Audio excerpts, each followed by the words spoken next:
அது ஒரு sales team. எல்லாரும் 100 ரூபாய் 200 ரூபாய்க்கு வியாபாரம் பண்ணிருக்கப்ப ஒருத்தர் மட்டும் 1.5 லட்சம் ரூபாய்க்கு வியாபாரம் பண்ணிருக்காரு.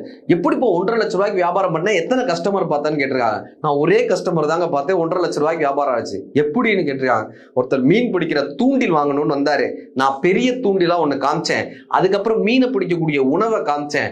அதுக்கப்புறம் சார் வலை போட்டு கூட மீனை பிடிக்கலாம் சார்னு வலை செக்ஷனை கொண்டு போய் காமிச்சேன். சார் போட்ல போய் தானே சார் வலை போட முடியும்னு போட்டை காமிச்சேன். அவருக்கு போட்டும் பிடிச்சிருந்தது, வாங்கினாரு.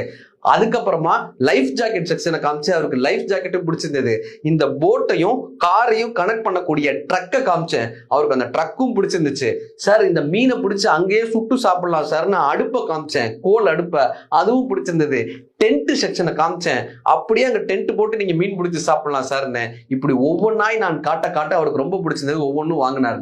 இப்ப அந்த சேல்ஸ் மேனேஜர் கேட்கிறாரு, ஏன்பா தூண்டில் வாங்க வந்தவன்ட்டு அப்பா 1.5 லட்சம் ரூபாய்க்கு வியாபாரம் பண்ண அப்படின்னு. இல்ல சார், அவர் தலைவலின்னு தான் வந்தாரு. மீன் பிடிச்சா தலைவலிக்கு நல்லதுன்னு சொல்லி நான் தான் தூண்டில சஜஸ்ட் பண்றதே அப்படின்னா.